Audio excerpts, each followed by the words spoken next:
Biggest news of the day, first reported by The Athletic and confirmed by ESPN, that Alabama quarterback Tua Tagovailoa not expected to play again this season after suffering a dislocated right hip in their win against Mississippi State. Medical officials continuing to evaluate if his injury also included a fracture. So that certainly changes the picture of things for Alabama after Tagovailoa got hurt with 3 minutes left in the first half and then got airlifted back to Birmingham, Alabama for CT scans and MRIs. Speaking of injured quarterbacks, here we see Henry Colombi into the game. Not the starting quarterback for Utah State. Jordan Love sitting on the bench on the Utah State sideline, and we'll get you the latest on his status as soon as we have it. Wow, we're talking about two quarterbacks that could be drafted in next year's first round of the NFL. We know Tua, we don't know the status yet, but Jordan Love, like you mentioned, on the sideline. Colombi pressured and throws long off his back foot. Yeah, just a little bit ago, Jordan Love on third down here was a big hit. And I'm saying that this was the hit that put him out of the game, but definitely we see helmet-to-helmet contact. And Jordan Love did return to the next series, but now without a helmet on the sideline. This drive stalls out. 4th down and 4, a 50-yard try. Play clock is down to 5 here for the Aggies. Eberle 3 for 3 today. This is longest try of the afternoon.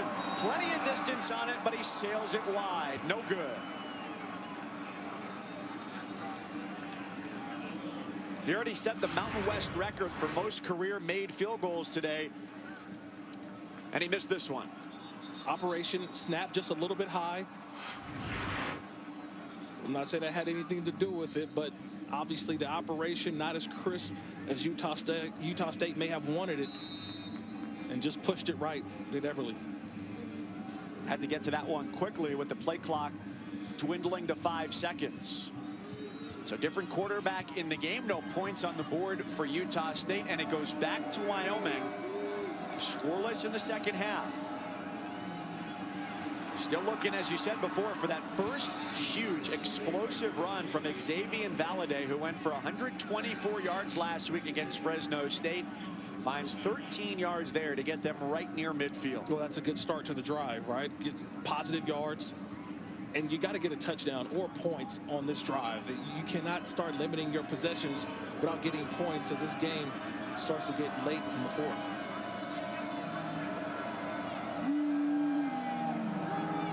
No Valade in the backfield. Instead, the give is to Brett Brenton, redshirt freshman. Show you how thin they are behind him with injuries decimating that spot this year. Brenton had only 18 carries in 9 games coming into today's play. Meanwhile, Valade, 22 carries, 99 yards. But they've been away from Josh Harshman, and the tight end to me could be the factor in this game down the stretch. Finding him in the middle of the field, I think, could be an advantage for Wyoming. He lines up in the slot. He's targeted, and he didn't see the ball. It's intercepted. Utah State coming back the other way, and the Aggies have first and goal. The interception by Eric Munoz.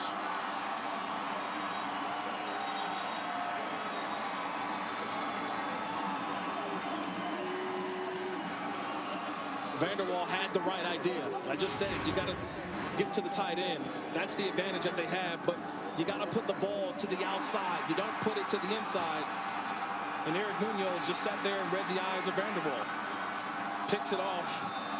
Got to get into the end zone, though, Munoz, but just an outstanding play by the linebacker. Just one of the guys that we talked about, the committee of linebackers trying to fill the void of David Woodward.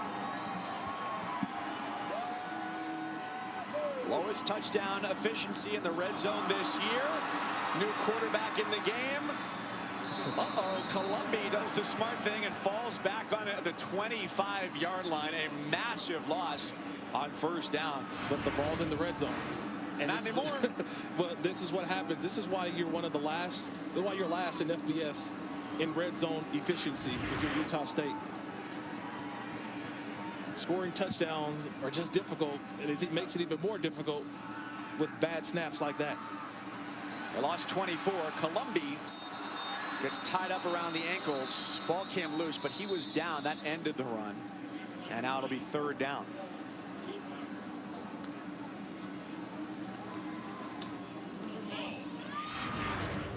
Just a bad snap here to Columbia. Remember, this happens a ton. Then what? A new quarterback in, a different cadence. They run the screen, complete to Tompkins. Inside the 10. They've got Dominic Eberle. 17-yard pickup. Eberle gets a chance at redemption, a much closer one after he missed from 50.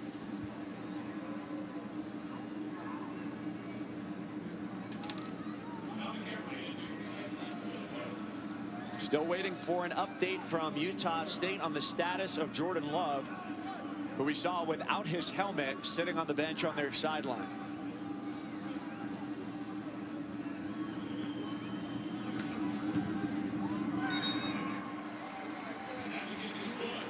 Field goal is good. 26-14 Aggies.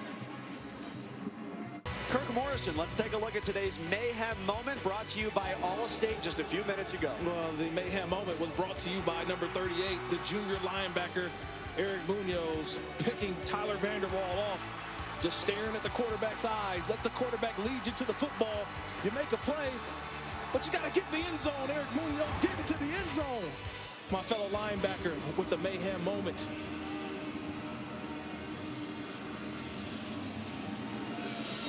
They had Henry Columbia, the backup quarterback. The official word from Utah State, quote, undisclosed injury for Jordan Love. Yeah, you take away that helmet, I don't know if he'll return to today's game. So we're only left to speculate up here. Great job, Breeze, great job. Great job, But I would think there was a hit that he sort of delivered on the sideline where I saw that helmet move around a little bit. And you definitely see a ton of guys going over there to give him just a little bit of consoling. Here comes Ismail. The Aggies defense was ready for that. Big week last week against the Aggies defense. They allowed 419 yards, 35 points to Fresno State. Wyoming today has done something they don't really often do. Turn it over in multitudes. 3 today.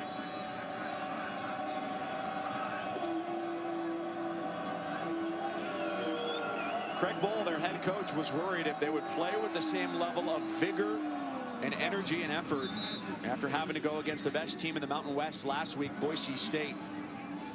Game that came down to a missed field goal in overtime. That would have been an upset.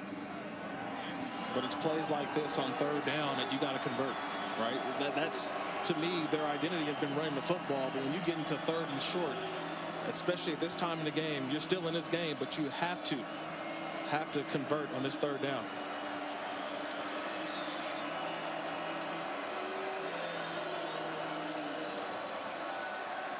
They fake the give.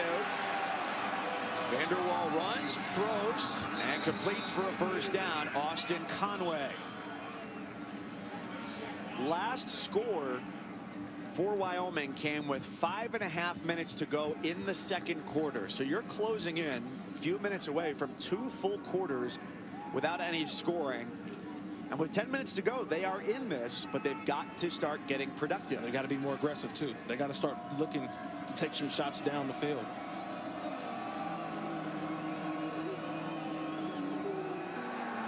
First down play action. 2 receivers crossing the field. Nice grab by Conway to haul that in. The Cowboys come in 6-3. Bowl eligible for the 4th straight year. First time that's happened since 96 to 99 for these Cowboys. Looking to win here in Logan against a team that's 4-1, Utah State, in the Mountain West. They need a win to set up a huge showdown next week against Boise State. With Kirk Morrison, former two-time Mountain West Defender of the Year at San Diego State, Mike Cousins, glad you're with us on what's been a beautiful afternoon, a well-contested game. This has been a sustained drive for Wyoming, which has not happened in some time. Eric Munoz, number 38, again on the play. We saw the mayhem moment, the interception a little bit earlier, but they're trying to figure out who's going to be the guy to replace David Woodward. And right now, Eric Munoz putting his name in the hat as the guy to succeed David Woodward in the lineup. Their leading tackler, second leading tackler in the country when you go on a game-by-game average. Sidearm throw gets the first down. Tight end's been a big target for them, whether it was Jackson Marcotte, who got hurt earlier, or this time Josh Harshman. That's been there for them all game, and I've been harping that Wyoming's offense, that's your best play. It's been the run-pass option, the RPO with Valladay, but then also, too, faking it to him and getting it to Harshman. That's the best play that they've had all game long, but they went away from it, Mike. And definitely, once you get down here near this red zone, the tight end really needs to come alive. They load up Welch, an extra tight end on the right side of the formation, to set up the run for Valladay. Justice Tae, the redshirt junior from California, falls on top to limit the run for Valladay, the sophomore out of Illinois. Always remember now, they're in the red zone, so this is 4-down territory, down 2 scores. They're going to need a couple touchdowns to win this game. So everything here is 4-down territory. So to me, you can still run the football here before you think that you have to pass it to convert on 3rd down or 4th. They've been good with Valladay, who's at 101 yards today, the running back over the century mark for a 4th straight game. Plenty of options looking downfield, and it's complete to Aiden Eberhardt, the junior from Loveland, Colorado. That's a good play, but there was a better one out there. Yeah, he had a streaking wide receiver open in the back of the end zone. Probably would have been too difficult of a throw for Tyler Vanderwall, but you like where you're at now, inside the 10-yard line, right there at the 5. You got to get points here. Like I mentioned, you've got 4 downs to do it. This is 4-down territory. Still, I'm looking at the tight end. Harshman lined up at the bottom. Play design for Vanderwall, who's into the end zone. Touchdown Wyoming as they get their first score in almost 2 quarters. A huge pickup there.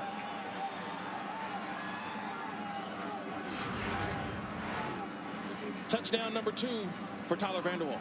And it's him taking matters into his own hand. It's a guy understanding where the goal line is, faking it, reading his blocks, and getting in for a touchdown. Vanderwall, another rushing touchdown. Nick Spoor with a good hold. Roth the extra point. ESPN College Football is presented by Sling TV, the best of live TV, and get thousands of top shows and movies on demand. Stay tuned tonight. ABC primetime, 7:30 Eastern, 4:30 Pacific, and our Saturday night football game presented by Bass Pro Shops and Cabela's. Number 10 Oklahoma takes on number 13 Baylor as they look to keep their undefeated season alive and get to 10-0 for the first time.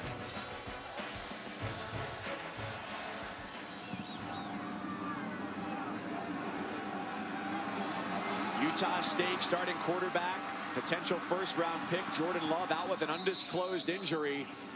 Utah State with their backup Henry Colombi in after a Wyoming touchdown drive. Probably their best drive of the game. And it really all started with what I've been asking for the entire game. Give me more of the RPO. Give me more of the run-pass options that gets Tyler Vanderwall to the outside, or give him just an open window to throw to his receivers. He gets out of the pocket. He finds a way, but to me, it was the touchdown run where they fake the run to Valladay, and then what happens? All the linebackers bite up, and he just moseys his way on into the end zone.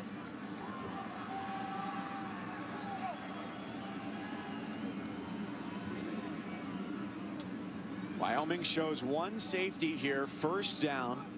6:46 to go, fourth quarter, after the Cowboys scored for the first time since there were 5.5 minutes left in the first half. Gerald Bright, a first down run. And it's the safety who stops him. He gains 12 on first down. Do you think we'll see more handoffs with Jordan Love out of the game? Yeah, I've said it before. I'm selling out on the run. If I get beat on a pass, you guys can look at me. I'm the D coordinator and say, hey, it's on me. We got to sell out to stop the run. He need an extra defender. Allow Colombi to beat you with his arm. Because right now, the most effective play is the running game. Utah State holds the ball for less time than any other team of the 130 at the FBS level. But this is a time to perhaps change that. When you've got the clock moving and a 5-point lead, a one-possession game, let that play clock dwindle every opportunity you get. You're able to now to get in position. Pass is incomplete, and it's going to be 3rd down and long. So Wyoming get ready to defend the pass here and perhaps take over with good field position. What does Mike Sanford, offensive coordinator, what does he call here for Henry Colombi? It's a 3rd and long for your backup quarterback. And Wyoming showing pressure. I think they back out. It was 4 for 14 on 3rd down today. He unloads deep down the sideline. That's well over the head of Mariner, but another flag is thrown. We saw a very questionable pass interference call against Wyoming earlier in the game, and let's see how this one plays out. Mike, from up here, I'm seeing the same thing. These officials are not letting these cornerbacks cut guys off. And Tyler Hall is just faster than Mariner, and that's why if you look at Hall's face, he's saying, what more can I do? Pass interference, number 9 on the defense. 15-yard penalty, automatic first down. Yeah. The standard for this call is an obvious intent to impede. Do you have that? I don't know if I have. I don't see it. Where's the impeding?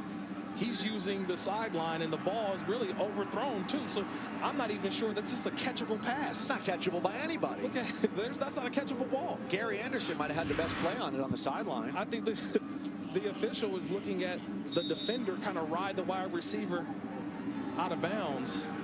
I just think that's a bad call in that moment. I don't agree with 2 now pass interference calls that have gone against Wyoming. We can say they've been consistent, though, right? They were calling that this game, and I know the defensive backs hate to hear that.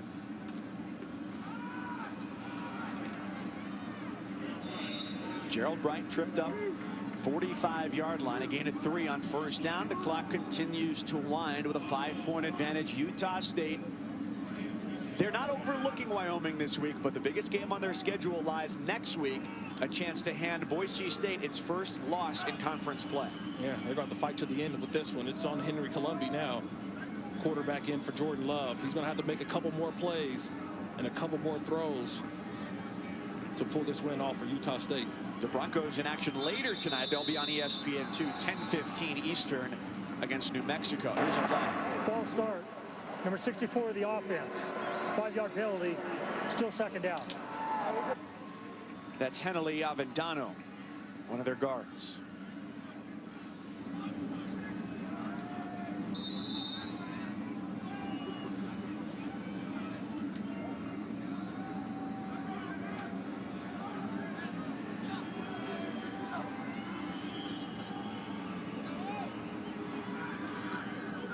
Even with the flag, the clock keeps running.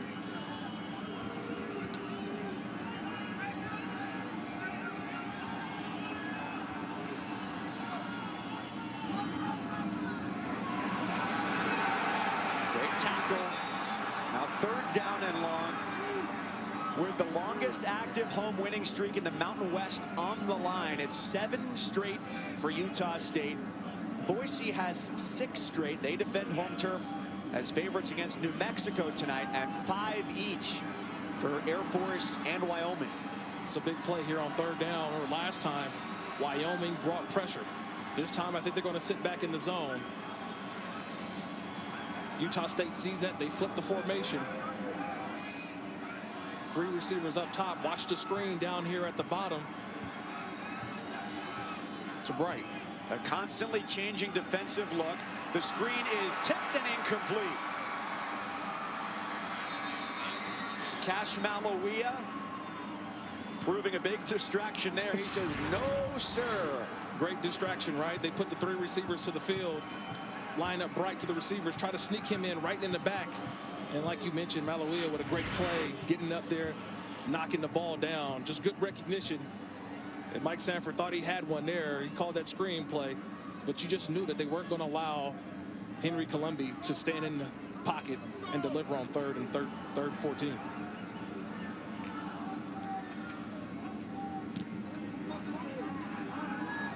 Bartolik's punt, it's a fair catch at the 10.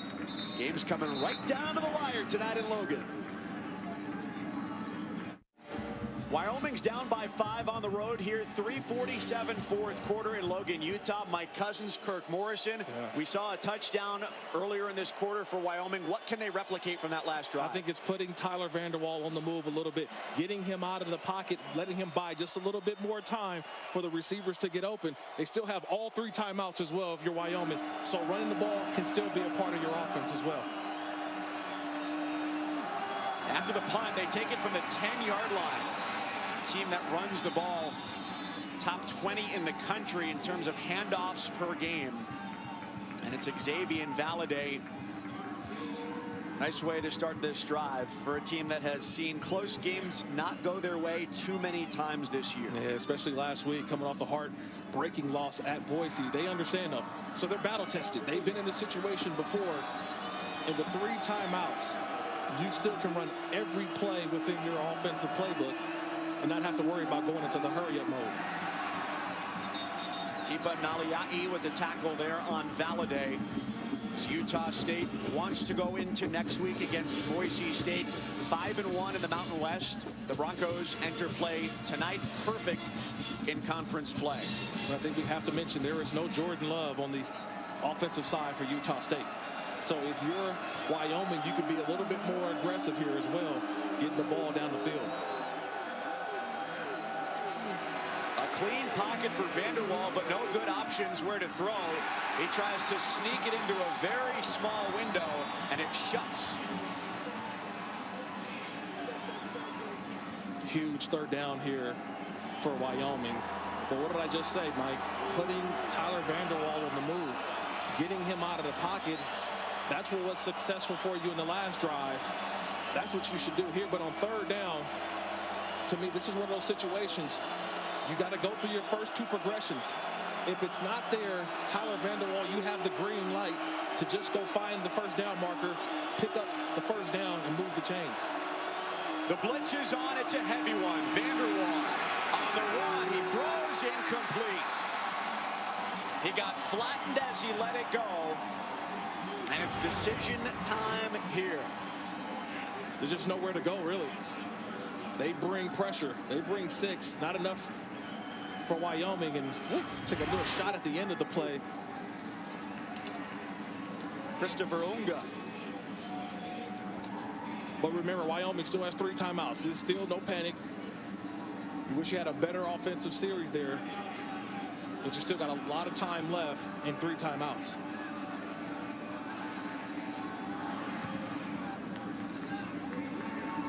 Galovich gives the coverage team plenty of time to get downfield.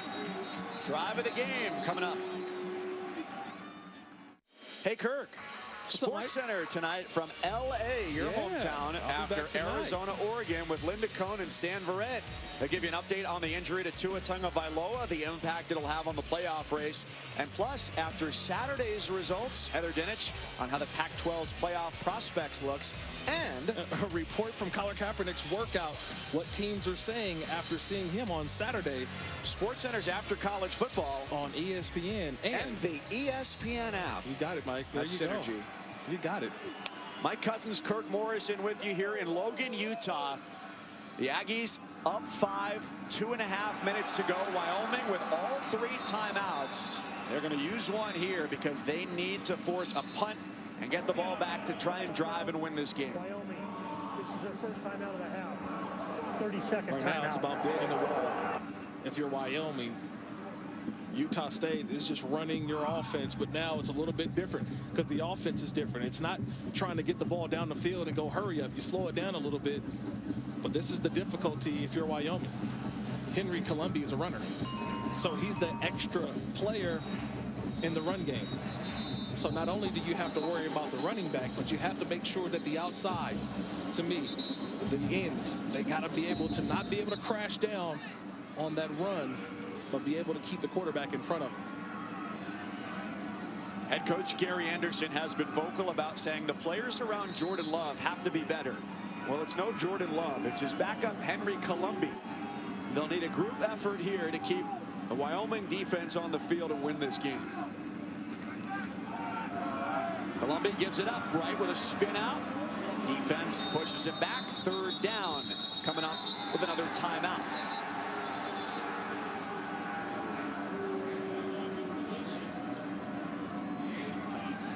It's 2 runs here. Timeout, Wyoming. For Utah This State. is their second timeout of the half. 30-second Down here timeout. by the goal line on the 4th and short earlier in the game, Wyoming stuffed the run play. It was Jalen Warren, though. So 3rd and short, do you go back to that kind of play? I'm telling you now, I'm bringing edge pressure if I'm Wyoming. They're going to probably, I think, fake this ball to Bright and let the quarterback Colombi keep it. That's what I'm banking on as a D coordinator, and I'm telling my guys, hey, let's be stout in the middle, but let's bring a little pressure off the edge and key the quarterback. They're not going to throw on 3rd and 2. And if they do, they got us. I'm going to rely on my corners with man-to-man coverage. But right here, keeping my eyes on the quarterback, bringing some pressure off the edge. From the gun, every defender within 3 yards of the line of scrimmage. Under pressure, Colombi. Oh, my goodness. He goes down at the 30-yard line. And what was that? It was the call that I said. Bring edge pressure. Bring the pressure off the edge. Then no one accounts for it. They were going to hold. They were actually going to throw that football. But you bring the edge pressure because you force the situation as quick as possible. That time, Colombi, remember, he's not been in there. So doesn't understand how fast and how quick that play can come at you. But that's a terrific call by Wyoming, sending pressure. Weber, the safety, understanding and also taking the right angle and bringing Colombi down. Gary Anderson had to put Colombi in as Jordan Love, his starting quarterback, went out in the 3rd quarter with an undisclosed injury. He was sitting on the bench with no helmet. Plenty of time here, 2:18. Wyoming has exhausted its supply of timeouts, but they've got the ball after this punt. And it is a good one. From the 20, here comes Conway. He's got to break across midfield, and he slips another tackle. He's inside the 40. And the game will be decided in the final 2 minutes. But there is a flag at the 40 after a return of 47 yards. You never want to see those calls, but especially back behind. Holding, number 19 of the receiving team. 10-yard penalty from the spot of the foul. 1st down. What would have been great field position now begins as just mediocre for the start here for the Cowboys.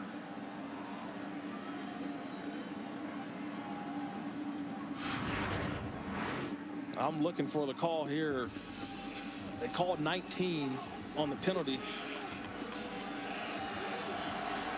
which is Aiden Eberhardt. And I'm looking for it. I think you can, that's a good call. You know, hands on the outside, you got to let him go. I think in that situation, I probably would let it slide, but hey, that's me, Mike. I'm a little bit different than the officials. But the letter of the law, that's a hold. Now 70 yards needed for Wyoming. On 1st and 10 from the 30. Incomplete. 2nd down and 10.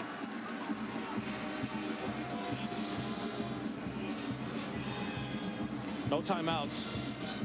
So we know the run really is a kind of out for Wyoming. I see a wide side of the field, ball on the left hash.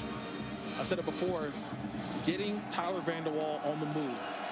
Just getting him out of the pocket, buying just a little bit more time for those routes to develop.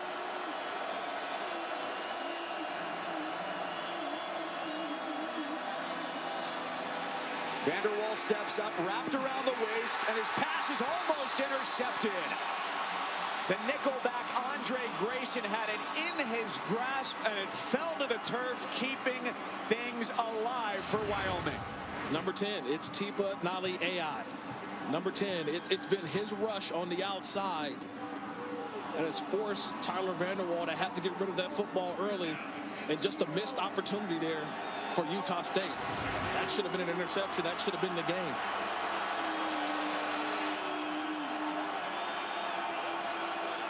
This is the guy they got to block.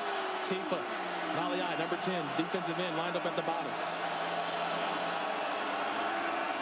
They hold him up through the middle. A fastball is caught for a first down by Conway. He gets 12, and that momentarily stops the clock. 1:44. A clean pocket for Vanderwall. Nice window to throw in. Pressure comes. Naliai. He slips off. And to the sideline, the running back Valladay sneaks out of bounds. Naliai is everywhere and yet nowhere as he missed the sack. Look at the offensive line, Mike. That ball was snapped and everyone was not ready. There were some people still standing at the line of scrimmage when the ball was snapped. And it kind of threw the Utah State defenders off because they're saying, wait, some people aren't moving, there's some are moving. Just a miscommunication that actually works out for Wyoming.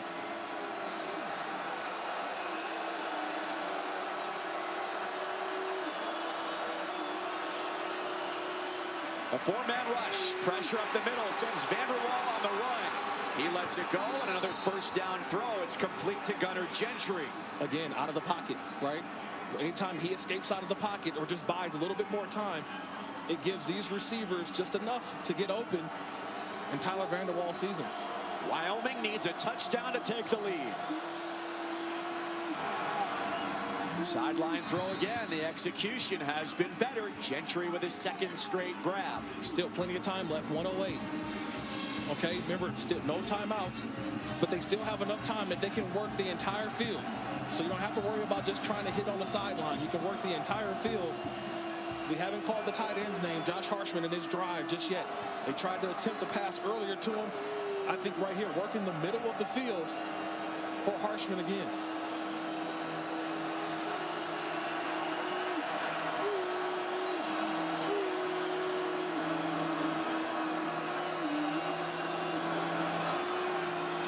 Vanderwall with a 2nd and 5.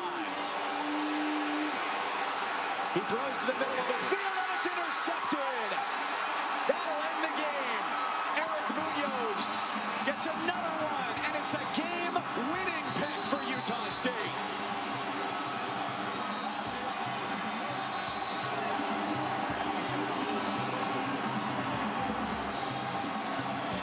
And that's what Craig Bowl, his head coach, is telling him.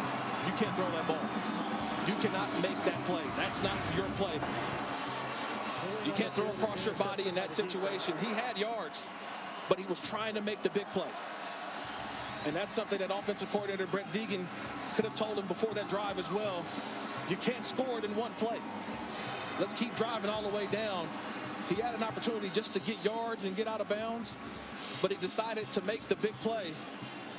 And then add insult to injury to get hit at the end of it. He knew, I made a mistake.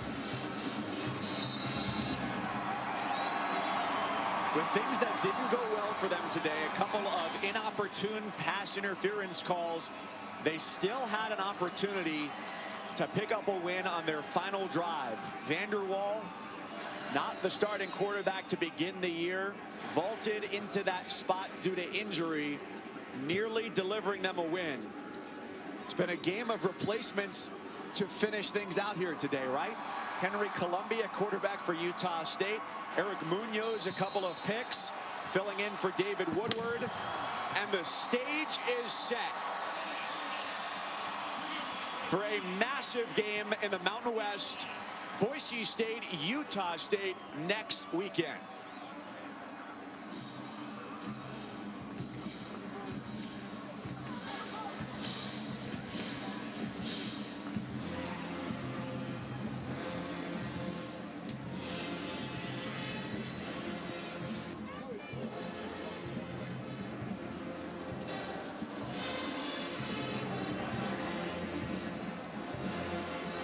Vanderwall, as a redshirt in 2017, made a trip here. Before they faced Utah State last year was when he was demoted from starting quarterback. And here, outdueled by the defense as he tried to throw across his body on their final drive. You just got a guy who's just trying to make a play. The sophomore quarterback had yards in front of him, but when you throw across your body that late, I mean, two guys could have intercepted. Eric Munoz was there, but also Shaq Bond, and they regained the trophy.